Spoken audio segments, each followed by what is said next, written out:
Now, as a person who has been covering the auto industry for close to a decade now, I feel that these are some of the most exciting times for the electric vehicles. However, there's still a long way to go, and there's one factor that is stopping the EV boom in India, and that is infrastructure. But after talking to many industry leaders, I have come to know that another major factor that is stopping the EV boom in India is the lack of choices for the buyers.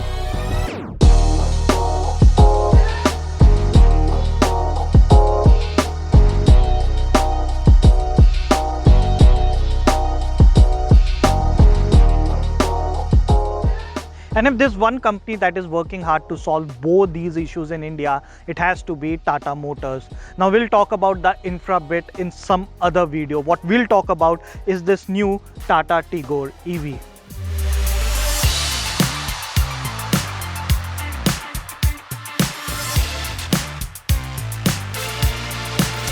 Now, before I start talking about the Tigor EV in detail, here's a quick understanding on the strategy behind the launch of this product. With the launch of the Tigor EV, Tata Motors has now become the only company in India to provide two different EVs with more than 300 kilometer range in sub 15 lakh category.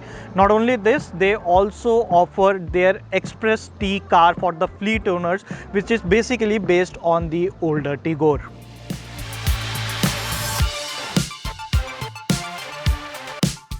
Now moving to the design of the new Tigor EV, we got to review the compact sedan dressed in a signature teal blue shade which looks rich with other light blue elements on the grille, the wheels and the bumper signifying the green energy. However, there's also a Daytona grey shade to choose from.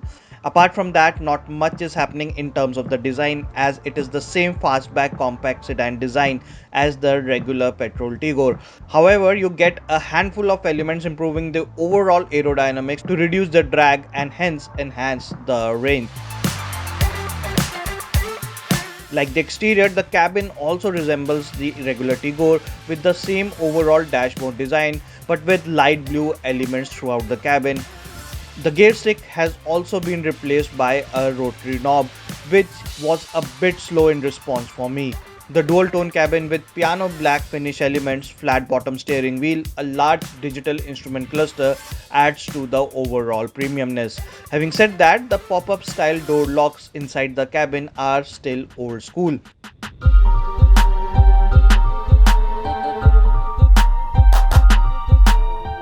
In terms of features, you get 7-inch Harman's touchscreen infotainment screen with 4-speaker sound system, rear parking camera, push button start, electric boot unlocking button and seat height adjustment. Tata is also providing IRA connected suite with 30 odd features including remote commands, charging status, among others. In terms of practicality, the space is decent enough for 4 full-grown adults, but I didn't find the cup holes and other spaces enough for keeping your stuff. The boot has a volume of 375 liters without the spare wheel or 316 liters with the wheel. Tata is offering a tire puncher kit in place of the wheel in case you want bigger boot space.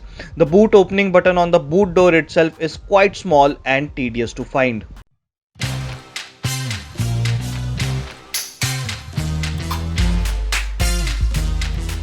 Now the biggest change in the new Tigor EV is this Ziptron technology we first saw in the Nexon EV, and what it does is add a 26 kWh battery to the Tigor, which delivers an ARAI certified mileage of 306 kilometers to a single charge. Now you can charge the battery using a AC wall mounted charger which Tata will be installing at your home at free of cost. You also get a 15 ampere wire which you can take anywhere in India and use the regular sockets, and apart from that you also get a wide network of more than 600 DC fast chargers across India in association with Tata Power.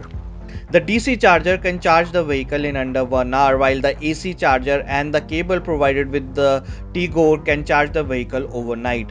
Now, claimed versus actual range has been a hot debate for some time now, and Tata's top management has already clarified that the real life battery range would be around 250 km if you drive the vehicle in the D mode. Since I drove the vehicle mostly in the S mode, I got close to 200 km range.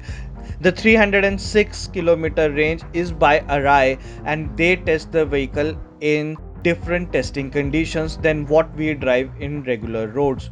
Which also brings me to the drive modes. While there is a D mode for regular driving, it feels quite lethargic to drive the EV in this mode, while the S mode is quite responsive, peppy, and fun to drive, but dries up the battery pretty quick. You also get to harness the full engine output in this mode, ranked at 75 PS and 170 Newton meter.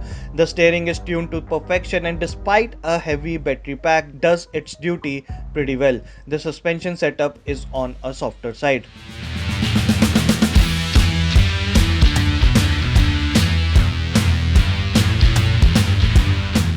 I got to drive the vehicle on a day with heavy rains, and so talking about brakes wouldn't be ethical, but they do get energy regenerative system. Also, with no tailpipe, it felt quite comforting to take the car even in the waterlogged roads, which also brings me to the safety standards of the Tigor, which is now rated 4-star in the global NCAP safety test. The battery is IP67 rated and gets a liquid cooled battery management system. You also get an 8 years battery warranty from the company. Tigor also gets other safety features like dual airbags and ABS with EBD. Tata Motors is one brand that knows how to successfully diversify its portfolio. Want to buy an electric SUV? Well, go for the Nexon EV. Want to buy a more affordable electric car? Well, go for the new Tigor EV. At rupees 12 lakh, it is also the most affordable electric car in India you can get, with over 300 km of driving range. But is it affordable enough to replace the conventional cars? Well, no. But is it affordable enough to at least make you think of the electric vehicles?